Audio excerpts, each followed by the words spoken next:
नमस्कार जय हिंद विद्यार्थी मित्र हो. एमपीसीचं राज्यसेवेच्या संदर्भामध्ये ना एक पत्रक आलेलं आहे ना. आता यामध्ये ग्रुप सी, ग्रुप बी आणि तलाठी भरती किंवा इतर सरळ सेवा भरती जे आहेत ना त्या याच्यात इन्व्हॉल्ड आहे की नाही सगळं काही पाहू. आणि नेमकं या 55,000 जी पदभरती जी होणार आहे तर त्या संदर्भात या लेटरचा काय महत्त्व आहे किंवा काय म्हणणं आहे ते पण समजून घेऊ. तत्पूर्वी आपली ही जी हार्दिक्स IPL लेसन सेट आहे, आय मीन तुम्हाला आता राज्यसेवा असो, MPSC असो किंवा सरळ सेवा असो, कुठल्याही परीक्षेमध्ये तुम्हाला इंग्रजी हा महत्त्वाचा विषय आहे. जी भाषा आपल्याला बोलता येते, मराठी बोलता येते पण त्याचं व्याकरण आपल्या डोक्याच्या वरून जातं. विचार करा, जी भाषा आपल्याला बोलता येत नाही तिचं व्याकरण आपल्याला काय समजत असेल.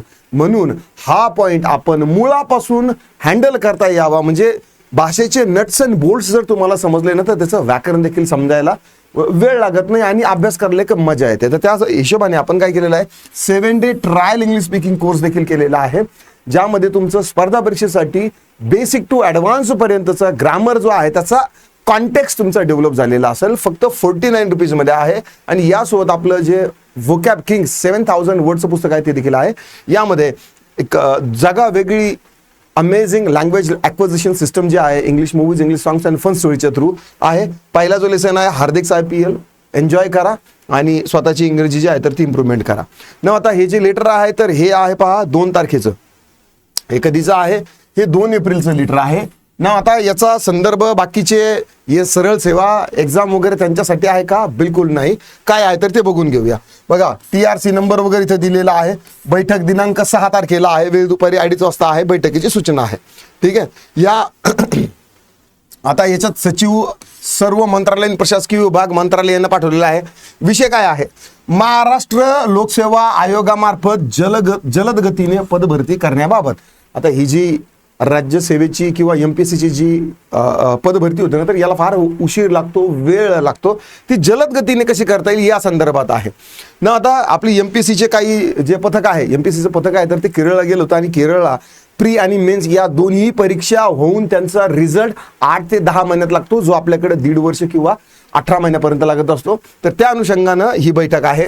महाराष्ट्र लोकसेवा आयोगामार्फत घेतल्या जाणाऱ्या राज्यसेवा परीक्षासाठी, कुठली राज्यसेवा, इथं कंबाईन सांगितलं का नाही, कुठली फक्त राज्यसेवा.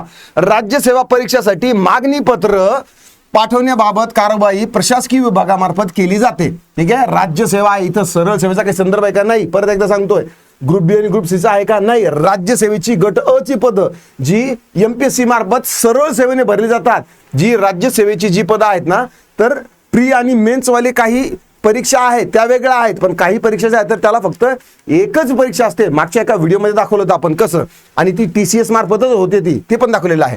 तथापि विभागामध्ये रिक्त असलेल्या पदांसाठी मागणीपत्र लोकसेवा आयोगाकडे विहित मुदतीत सादर न केल्यामुळे, ठीक आहे, म्हणजे मागणीपत्र जे आहे ना तर ते MPSCला गेलं तर आणि तरच MPSC परीक्षा घेऊ शकते. निवड प्रक्रिया राबवण्याची पुढील कारवाई दीर्घकाळ प्रलंबित राहते. मागणीपत्रात नाही गेलं तर ते काय करणार? काहीच नाही. सबब महाराष्ट्र लोकसेवा आयोगाला पाठवण्यात येणारा मागणीपत्राची प्रक्रिया जलद होण्याच्या अनुषंगाने, म्हणजे ही मागणीपत्र पाठवण्याची प्रक्रिया जी आहे ना तर ती लवकर व्हायला पाहिजे. त्यामुळे विभागात आपली राज्यसेवेची म्हणजे ग्रुप ए ची पदं कोणकोणती रिक्त आहे त्याची मान्यता घेऊन, वित्त विभागाची मान्यता घेऊन नंतर मग मागणीपत्र MPSCला पाठवायला पाहिजे. याच्यासाठी ही बैठक आहे. आता मुख्य सचिव यांच्या अध्यक्षतेखाली 6/4/2026 6 तारखेला मीटिंग होणार आहे दुपारी 2:30 वाजता. आणि मुख्य सचिव यांच्या दालनात बैठक केलेली आहे.